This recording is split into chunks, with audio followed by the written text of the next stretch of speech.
રાજ્યમાં વ્યાજખોરો બાદ હવે લોનના બાકી હપ્તાની ઉઘરાણી કરતા સીઝરોનો ત્રાસ વધી રહ્યો છે. ભરૂચમાં બનેલી એક ચોંકાવનારી ઘટનામાં સીઝરોએ ધમકી આપતા 43 વર્ષીય યુવાનનું હૃદયરોગનો હુમલો આવતા મોત થયું છે. ભરૂચ શિક્ષિકા પત્નીને શાળાએથી લઈને પરત ફરી રહેલા પતિને નકલી પોલીસ બનીને આવેલા સીઝરો લોનના હપ્તાની ઉઘરાણી કરતા લોકોએ રોક્યા હતા. રાહટપોર ગામ પાસે પહેલાથી 2 વ્યક્તિઓ બેઠા હતા અને તેમણે પતિ અને પત્નીને પોતાની ઓળખ પોલીસ તરીકે આપી હતી. આ સમયે અન્ય 2 યુવાનો બાઇક લઈને ત્યાં આવી ગયા હતા. ચારેય યુવાનોએ ભેગા મળીને પતિ અને પત્નીને મોપેડની નંબર પ્લેટ કેમ નથી તેમ કહી પૈસાની માંગણી કરી હતી. ચારેય યુવાનોએ પતિ અને પત્નીને ખૂબ ધમકાવતા પતિ અચાનક ઢળી પડ્યા હતા. તેમને તાત્કાલિક સારવાર માટે સિવિલ હોસ્પિટલમાં ખસેડવામાં આવ્યા, પણ તબીબોએ તેમને મૃત જાહેર કરી રહ્યા હતા. મૃતક હૃદયરોગના દર્દી હતા અને તેમની સારવાર ચાલી રહી હતી.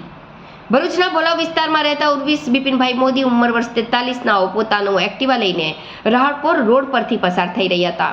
આ દરમિયાન રસ્તામાં ઉભેલા સીઝરોએ તેમને અટકાવ્યા. આ શખ્સોએ પોતાની ઓળખ પોલીસ તરીકે આપી અને ઉર્વશીને ધમકાવતા કહ્યું, સીઝરોએ એક્ટિવા પર નંબર પ્લેટ કેમ નથી કહી દબાણ બનાવ્યું હતું. ધાક ધમકીથી તેઓ અત્યંત ગભરાઈ ગયા. ગભરામણના કારણે તેમને ચાલુ રોડ પર જ હૃદયરોગનો તીવ્ર હુમલો આવ્યો હતો અને તેઓ ત્યાં જ ઢળી પડ્યા હતા.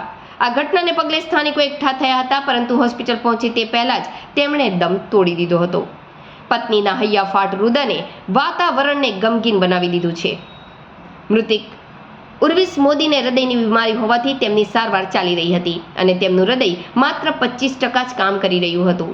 લોનના હપ્તાની સીઝરો પઠાણી ઉઘરાણી કરી રહ્યા હતા. ઉર્વિશભાઈ પર નજર રાખી 2 સીઝરો તેમની પર નજર રાખીને રાહટપુર ગામ પાસે રોડની સાઈડ પર બેઠા હતા.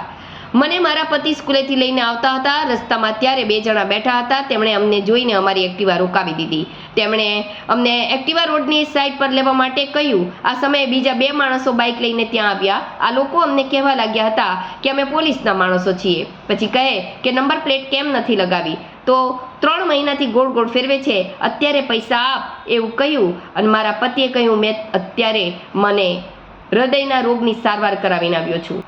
મને દવાખાનામાં દાખલ કરેલો હતો. હું શાળામાં નોકરીએ ગઈ હતી અને 2 દિવસથી મારા પતિની તબિયત સારી હોવાથી તેઓ એક્ટિવા લઈને મને શાળાએ લેવા માટે આવ્યા હતા.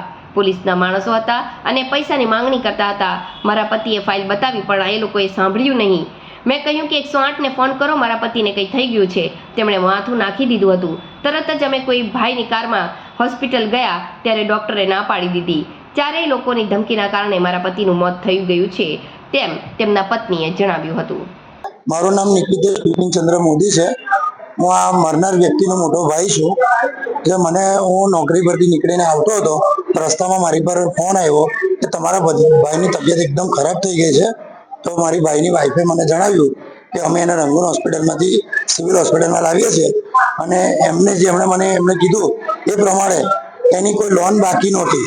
એક્ટિવા ચલાવતો હતો, ખાલી એની ભૂલ એટલી હતી કે એની નંબર પ્લેટ નહોતી. એ નંબર પ્લેટ નહોતી, એ પ્રમાણે એને કંઈક 3 મહિનાથી હેરાન કરતા હતા. પણ એની પરિસ્થિતિ એવી નહોતી કે કરાવી શકે એવો હતો, કારણ કે છોકરાઓનું ભણતર, દવા, એટલે એને જારોદાર રિક્વેસ્ટ કરી હશે કે હું મારી રીતે કરાવી દઈશ. પણ આજે એને વધારે પડતો હેરાન કર્યો અને એવું કીધું કે અમે પોલીસ તરફથી આવીએ છીએ.